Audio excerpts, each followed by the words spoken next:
Welcome one and all to L Taylor Guitar, where today we are going to talk about basic note durations, note length, note values, whatever you want to call it. And we're doing this on what is the hottest day ever. It's so warm in here. There are too many lights on. Now, if you're a guitarist, you might be used to reading tab, which has some advantages, but it doesn't give you any indication of how long to hold a note, does it? If I'm writing down a piece of music for guitar, I'll usually try to use some combination of tab and traditional notation, so you actually get a sense of the rhythm of something, and it also helps you just communicate what's going on to fellow musicians. So please don't go into this feeling like you have to learn how to read notation, because you can totally use note values as just an addition to tab, like an extension on top of tab. The two can coexist.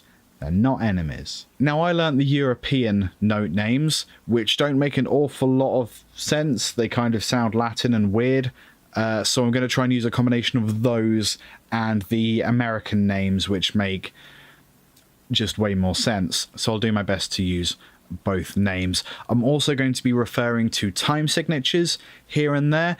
This may or may not help you understand note durations depending on what you know already. So if anything is confusing, just don't worry about it for now. Now, this video is going to be useful to you if you want to learn note durations, but I am specifically gearing it towards bedroom guitarists and newbie music producers, because I think that is kind of where my core audience is. So what I'm going to do is talk about a note duration, and after describing it, you're going to hear it and see it in traditional notation and tab, and then you're going to see it and hear it in Cubase's MIDI editor, covering all the bases, doing all the things, because I'm great.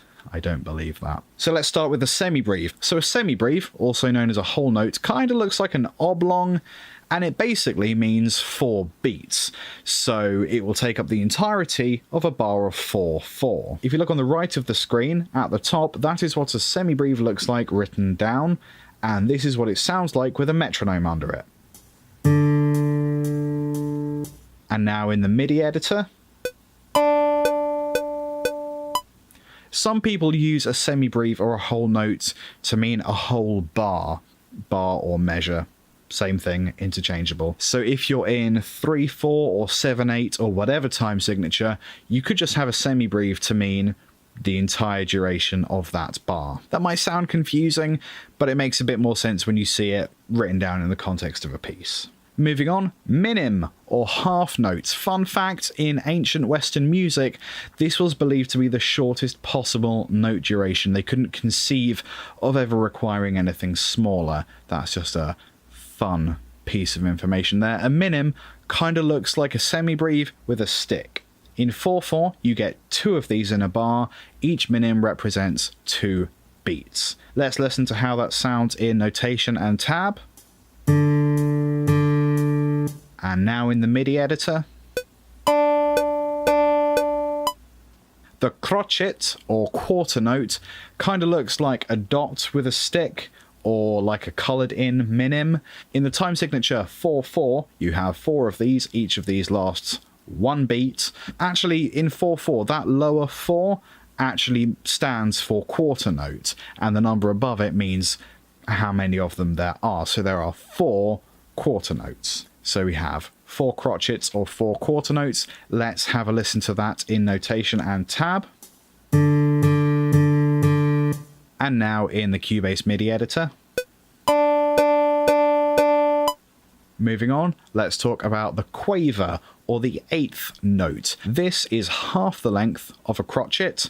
There's 8 of these in a bar of 4/4, and they kind of look like a crotchet with a tail. When you have 2 of these next to each other, those tails actually join up and make this little bridgy thing, and you write them in pairs. That kind of makes them easier to read, especially read fast. So let's listen to a bar of 8th notes in tab and notation. Cool, and now let's do the same thing in Cubase's MIDI editor. Brilliant. The last note I want to talk about is the semiquaver, or 16th note. These are half the value of a quaver, as the name suggests, semi-quaver. They are written like a quaver, but they have two tails. You get 16 of them in a bar of 4/4, and when they're written, they are joined with double bridges or double tails, whatever you want to call them, and they're joined in groups of 4, again making it a bit easier to read. Let's listen to a bar of 16th notes in notation and tab. And the same thing in Cubase's MIDI editor. Let's wrap up by looking at this chart. So you'll see at the bottom we've got the bar of semiquavers again, and this looks really busy and really crowded, doesn't it? Especially compared to the Semibreve, the whole note at the very top. Busier, certainly, but in terms of length, they're the same. They're still bars. In this case, they are still bars of 4/4. So all of these bars, all of these measures, no matter how crowded they look, they all last the same amount of time. And it's kind of a bit easier to see when you pile them on top of each other, like I have here. There are some even shorter durations than the semi-quaver, but they're basically just half, and that half is represented by an additional tail. So I think it goes quaver, semi-quaver, demi-semi-quaver, hemi-demi-semi-quaver, and quasi-hemi-demi-semi-quaver, I think. Personally, I've never gone shorter than demi-semi-quaver. You can just change the tempo if you need shorter notes, right? So there we go. Those are the basics of note duration. I will absolutely be building on top of this, doing some slightly more advanced stuff in terms of note duration. There is a whole bunch of stuff to cover that I will hopefully get to, sometime in the future. If this is something you'd especially like me to look at, or if there's a particular aspect of note value you want me to look at, then absolutely leave that in the comments below, and I'll see what I can do about it.